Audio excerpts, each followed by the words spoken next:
chez moi. Et merci de m'accueillir chez vous. C'est la formule, parole d'espoir. Nous allons aborder le troisième petit prophète dans notre série sur les 12 petits prophètes de la Bible. Et après avoir vu Joël et Jonas, c'est le tour d'Amos. Donc je rappelle que je ne suis pas l'ordre qu'il y a dans nos Bibles, mais l'ordre chronologique. Voilà.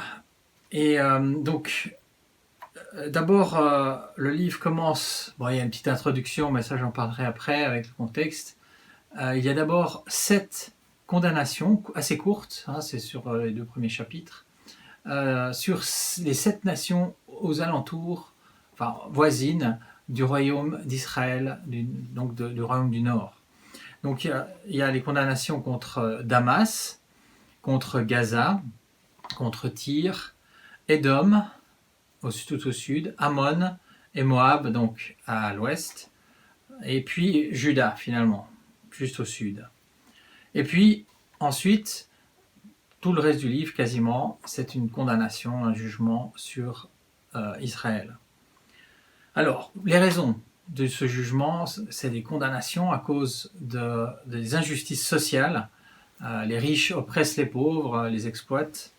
Et puis aussi, Israël avait, dès le début d'ailleurs du royaume, de la séparation avec Juda, les gens avaient fait un mélange entre la religion pure, on va dire, l'obéissance à la loi de l'Éternel, et ils ont aussi incorporé des éléments, des rituels, des religions idolâtres de leurs voisins.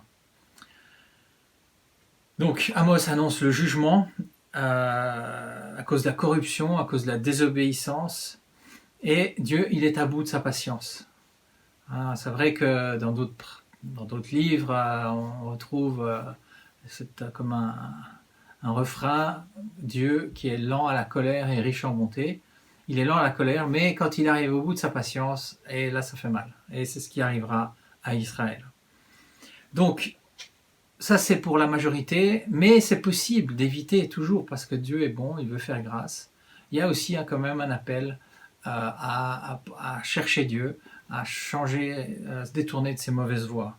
Et là, il y a une possibilité d'éviter le jugement. Donc il faut chercher le bien. Et donc le jugement, alors qu'est-ce que ce sera? Donc ça va être une invasion par les Assyriens que Dieu va utiliser, et ils vont détruire une bonne partie de la population, et il n'y aura qu'un reste qui sera déporté au-delà de Damas. Donc les raisons aussi avancées encore pour ce jugement, c'est l'arrogance d'Israël. Évidemment, c'est la classe haute, les dirigeants, les riches, surtout, mais aussi la population. Et aussi, il y avait des fausses sécurités. C'est vrai. On verra un peu plus dans le contexte. Amos annonce le jour de l'Éternel, donc c'est le jour de jugement. Alors, normalement, pour Israël, le jour de l'Éternel, ça va être le jugement des nations qui les oppressent. Mais ici, ce ne sera pas un jour de délivrance pour Israël, mais ce sera un jour de jugement, un jour de ténèbres, même Amos le dit. Et puis ensuite, on a d'abord 3 visions suivies de 2, donc des visions qui préfigurent la destruction. D'abord les sauterelles, ça rappelle aussi le livre de Joël. Je pense que je l'ai bien fait de le classer avant Amos. Et puis il y a le jugement par le feu. Et pour ces 2 jugements, Amos, après ces visions, va dire mais comment Israël va échapper? Et il intercède, et Dieu décide de ne pas amener ces 2 jugements. Et puis il y a cette 3e vision, où là Amos n'aura pas le courage, ou en tout cas il n'y a rien qui est dit, il ne va pas intercéder pour le peuple. C'est la vision du fameux fil à plomb. D'ailleurs il y avait un livre, pour certains qui connaissent, qui s'appelle comme ça. Le fil à plomb, donc c'est un plomb qui est suspendu à un fil, et qui était utilisé, qui est encore utilisé, maintenant je pense qu'on utilise plus les lasers, mais pour voir si les murs qu'on construit sont droits. Et évidemment ce fil à plomb, mesurant la droiture d'Israël, a montré que c'était pas de la droiture, c'était vraiment de la méchanceté. Ensuite, il y a donc une 4e vision, c'est la corbeille de fruits mûrs. Il faut bien préciser, parce que pas dans toutes les versions, souvent il est dit des fruits, la corbeille de fruits, mais c'est une corbeille de fruits mûrs qui symbolise en fait que Israël est mûr pour le jugement de l'Éternel. Et on va trouver, je vais juste lire un verset au chapitre 8, verset 2, qui nous en parle. Voilà, il faut juste que je retrouve. Voilà. Alors, la fin est venue pour mon peuple Israël. Je ne lui pardonnerai plus. La patience, comme j'ai dit, la patience de l'Éternel est à bout. Donc, ensuite, la dernière vision, la 5e, c'est une vision de l'Éternel qui est sur l'autel et qui annonce la destruction du temple. Le temple n'est pas précisé, mais probablement c'est celui de Bethel qui est en vue. Et cette destruction du temple donc, symbolise la destruction de la nation tout entière. Donc au chapitre 9, verset 10, il est dit « Tous les pécheurs mourront, tous les pécheurs de mon peuple mourront par l'épée. Mais un reste du peuple sera épargné quand même, il y a un tout petit peu d'espoir. » Et puis enfin, tout à la fin du livre, à la fin du chapitre 9, il y a une lueur d'espoir un peu plus grande encore, mais c'est pour un avenir lointain, la restauration qui sera annoncée dans un royaume messianique de David, unifié, donc Israël qui rejoindrait Juda dans un royaume unifié, mais aussi il y aura un reste des nations. Donc on voit bien que ça trait ça c'est pas du tout dans les quelques centaines d'années qui suivent, mais le début, on va dire, de la réalisation de cette prophétie, de cette promesse, c'est avec la première venue de Jésus, donc avec sa mort, sa résurrection, puis après son ascension, l'évangile qui va être annoncé aux étrangers, on va dire aux non-juifs, autour de Juda, de Jérusalem, de Juda, la Samarie, etc., et puis dans l'Empire romain. Et donc les non-juifs vont commencer à intégrer le royaume de Dieu. Et cette promesse de restauration, eh bien, elle va durer durant tout le temps de l'Église dans lequel on est actuellement. Et en ce moment, c'est plutôt... alors il y a l'Église qui est majoritairement composée de non-juifs, mais il y a des juifs de plus en plus qui commencent à reconnaître Jésus comme leur Messie, qui rejoignent. Et donc à la fin des temps, Jésus revient, instaurera le millénium, et puis enfin le royaume éternel, donc c'est cette promesse-là qui est pour ceux qui décident de croire en l'éternel et de suivre ses voies. Donc voilà un peu pour le résumé du livre. C'est un peu plus long, forcément, 9 chapitres par rapport aux 4 de Jonas et Joël. Alors le contexte pour nous aider un peu à comprendre un peu mieux le livre, et avant de passer à l'application, donc on a au tout début, chapitre 1, verset 1, et puis aussi dans le chapitre 7, on nous parle que c'est les visions d'Amos, et on apprend que Amos n'était pas un prêtre ou un prophète professionnel. Donc beaucoup des prophètes ce sont des prêtres, mais Amos était un berger éleveur, et puis il cultivait aussi les sycomores. Alors petite précision, qu'est-ce que c'est les sycomores? Je ne sais pas si vous en avez parlé dans votre verger, probablement pas. Les sycomores, en fait, c'est une sorte de figuier. Ils portent des fruits un peu comme des figues, mais de moins bonne qualité. D'ailleurs, on les donnait plutôt au bétail, et puis qui avaient des feuilles un peu comme des mûres.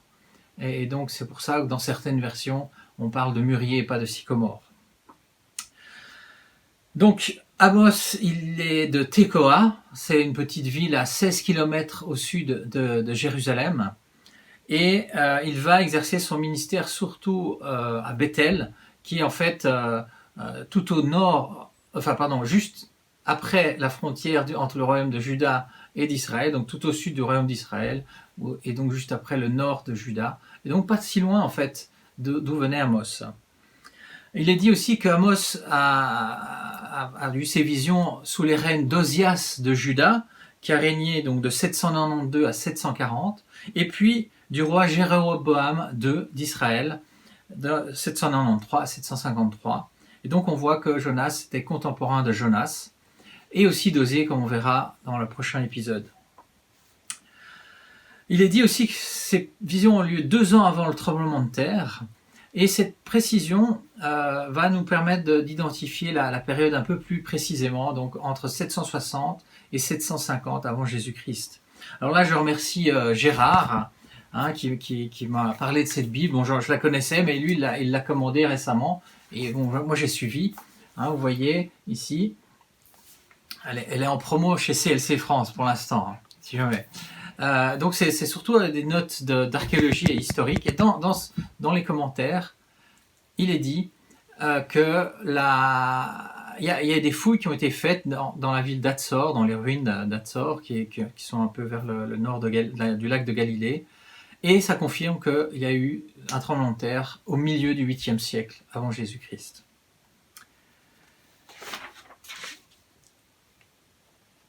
Alors, la situation en Israël, eh bien, il y avait une grande prospérité matérielle. Israël était au sommet, au top, on va dire, de sa puissance militaire et politique. Après, ce sera qu'une chute. Mais avec cette prospérité est venue une déchéance morale, un éloignement de l'Éternel. Donc il y aura de l'idolâtrie, il y aura un luxe extravagant. Donc dans le livre d'Amos, il parle de palais d'été, des palais en ivoire, des lits d'ivoire même, qu'on a retrouvés à Samarie. Ça aussi, j'ai retrouvé dans la Bible d'études d'archéologie. Il y avait donc de l'immoralité, il y avait la corruption dans les tribunaux, et comme je l'avais déjà dit au début, l'exploitation des pauvres. Et donc, il y aura un jugement, et ce jugement, c'est l'invasion par les Assyriens en 722 avant Jésus-Christ, donc plus ou moins une génération après le ministère d'Amos. Alors, le verset clé pour Amos, là, j'ai suivi la Bible d'études Vie Nouvelle. Donc, c'est chapitre 5, verset 24, où il est dit, et c'est assez imagé, on comprend l'arrière-plan agricole au fermier d'Amos. 5,24, mais que le droit jaillisse comme un cours d'eau et la justice comme un torrent qui n'arrête jamais de couler. Alors, et ça, c'est vraiment le souhait d'Amos et de Dieu, mais ça ne sera pas le cas. Alors, le message central, donc, c'est bien sûr, en résumé, donc, la condamnation d'Israël. Alors oui, les nations sont aussi condamnées, mais c'est principalement Israël qui est visé. Elle s'est éloignée de l'Éternel. Il y a l'injustice sociale et du mal en tout genre. Israël s'est entêté, malgré les avertissements, à déshonorer et à désobéir à Dieu, et donc il y aura le jugement par les Assyriens. Ce jugement sera terrible et final. Il n'y aura pas de restauration du royaume d'Israël, contrairement à celui de Juda. Là, l'exil est en 587 et ils reviendront environ 70 ans après. Mais pour Israël, c'est les tribus dispersées qui ne reviendront jamais, à part un reste, comme déjà mentionné. Et puis il y a un espoir quand même pour ceux qui changent de comportement, qui cherchent le bien et pas le mal. Là, je vais aussi lire dans toujours chapitre 5, versets 14 et 15. « Recherchez le bien et non le mal, afin que vous viviez. Et ainsi l'Éternel, le Dieu de l'univers, sera avec vous, comme vous le dites. » Alors que ce n'était pas le cas. « Détestez le mal et aimez le bien. Faites régner la justice à la porte de la ville. Peut-être que l'Éternel, le Dieu de l'univers, fera grâce au reste de Joseph. » On voit même que c'est un peu conditionnel, mais bien sûr, c'est ceux qui reviennent à l'Éternel. Alors, au niveau de l'application, eh bien, bien sûr, ce livre nous montre que la prospérité amène quand même, malheureusement, souvent les gens à se dire « Oh, ben, j'ai plus besoin de Dieu. » Pas besoin de Dieu. Et en abandonnant Dieu et ses lois et ses commandements, eh bien, il y a un laxisme moral et éthique qui s'installe, forcément. C'est un avertissement pour nous, les chrétiens, mais aussi c'est malheureusement la situation dans notre société. Et c'est un peu... J'avais jamais fait le lien avant, mais en préparant, le Seigneur m'a mis à cœur le chapitre 6 dans 1 Timothée qui fait écho aux avertissements d'Amos. Versets 9 à 10 d'abord. « Quant à ceux qui veulent s'enrichir, ils tombent dans la tentation, dans un piège, dans une foule de désirs stupides et nuisibles qui plongent les hommes dans la ruine et provoquent leur perte. L'amour de l'argent est en effet à la racine de tous les maux. En s'y livrant, certains se sont égarés loin de la foi et se sont infligés en eux-mêmes bien des tourments. » Donc ça fait bien écho au livre d'Amos. C'est la société c'est la situation pardon dans notre société post-chrétienne, post-moderne, comme on l'appelle. Alors c'est vrai que certains on garde un certain formalisme religieux, un certain rite religieux. On baptise encore ses enfants, ses bébés, on se marie à l'église, on va à l'église lorsqu'il y a des décès. Enfin bon, en ce moment c'est un peu compliqué, même s'il y en a pas mal. Et puis on va à Noël quelques fois, de temps en temps, on va se confesser. Mais finalement, il n'y a pas vraiment un changement de cœur. Les gens ne connaissent pas l'Éternel. Et puis pour ceux qui ont complètement abandonné la foi chrétienne, il y en a pas mal qui veulent quand même une forme de spiritualité, un peu comme les Israélites.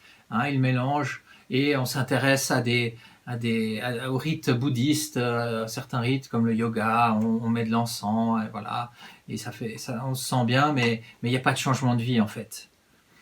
Ça, c'est ça le problème. Donc, les conséquences, pour aujourd'hui, c'est la même chose. Hein. Si on ne suit pas l'Éternel, il y aura un jugement, que ce soit dans cette vie déjà, et puis si on meurt dans cet état, c'est pour l'éternité. Donc nous pouvons être amenés à, si on se trouve confronté à des injustices, de les dénoncer, d'agir pour le bien, et ne tombons pas dans ces mêmes travers, hein, parce que c'est vrai que c'est aussi un avertissement pour les chrétiens. Malheureusement, il y a toute une frange, on va dire, de l'Église avec un grand E universel qui s'est déjà éloigné de l'Éternel. Et puis, ayons une foi véritable, hein, une foi véritable qui est marquée par des actes qui honorent Dieu, qui honorent les autres, où on montre l'amour pour les autres par des gestes concrets. Attention aussi, petite parenthèse, hein, mais c'est aussi important. Le problème, c'est pas d'être riche, mais c'est vraiment d'aimer la richesse et de s'enrichir injustement. C'est ça que l'Éternel a horreur. Et donc, si je suis dans le chapitre 6 d'un Timothée, le verset 17 à 18, c'est aussi assez connu ce passage sur la richesse. Hein, c'est pas la richesse qui est mauvaise, c'est l'amour de la richesse. Donc 1 Timothée 6, 17 à 18. Aux riches de ce monde, ordonne de ne pas être orgueilleux. Et ça, c'était le grand péché d'Israël. Et ça peut être le nôtre. Et de ne pas mettre leur espérance dans des richesses incertaines, parce que tout peut changer d'un coup, mais placez votre espérance dans le Dieu vivant, qui nous donne tout avec abondance pour que nous en jouissions. Ordonne-leur de faire le bien, d'être riches en belles œuvres, de se montrer généreux, prêts à partager. Et je rappelle ici que pour être riche, c'est pas qu'il faut être milliardaire ou millionnaire, mais dès qu'on est de situation plus ou moins aisée, on peut se dire par rapport à la grande majorité dans le monde, on fait partie des riches. Alors, en conclusion, aimons le bien, aimons Dieu et haïssons le mal. Comme Amos l'a proclamé, soyons des exemples dans notre société, soyons des exemples en justice et en moralité. Et peut-être certains seront amenés plus particulièrement à militer pour le bien, pour la justice, peut-être en politique, peut-être en aidant avec la Croix-Rouge ou d'autres manières. Je salue ce que Virginie a mis en place, qui va se mettre en place, la banque alimentaire. Et soyons prêts vraiment à démontrer notre foi par des actes concrets, hein, comme il est dit dans Jacques, mais bon, ça sera une autre étude. Et je termine avec un dernier passage que d'ailleurs Virginie avait utilisé.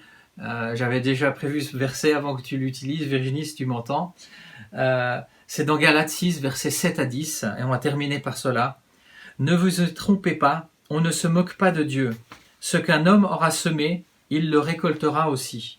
Celui qui sème pour satisfaire sa nature propre récoltera d'elle la ruine. Mais celui qui sème pour l'esprit récoltera l'esprit de la vie éternelle. De l'esprit de la vie éternelle, pardon. Ne négligeons pas de faire le bien, car nous moissonnerons au moment convenable, si nous ne nous relâchons pas. Ainsi donc, pendant que nous en avons l'occasion, pratiquons le bien envers tous, et en particulier envers nos proches dans la foi. Agissons donc, et j'aimerais prier pour terminer. Seigneur, merci pour encore cet enseignement, ce troisième dans la série sur Amos. Merci pour ce qui nous apprend. C'est un avertissement. Seigneur, donne-nous d'être vigilants, de ne pas tomber, de ne pas nous éloigner de toi quand tout va bien, mais de vraiment continuer à avoir un corps reconnaissant, de continuer à marcher dans tes voies, à suivre tes commandements, Seigneur, et nous à être des modèles d'intégrité, de moralité, de justice dans notre société qui va de plus en plus mal, malheureusement. Et surtout en ce moment, Seigneur, que nous puissions faire du bien. Montre-nous comment, concrètement, Seigneur. Aide-nous. Dans le nom de Jésus. Amen. Voilà, c'est tout pour cette fois. Et je vous donne rendez-vous dans quelques jours, une semaine, plus ou moins, on verra. Et priez pour moi dans mes préparatifs, merci. Et donc ce sera sur Oser. À bientôt. Ciao.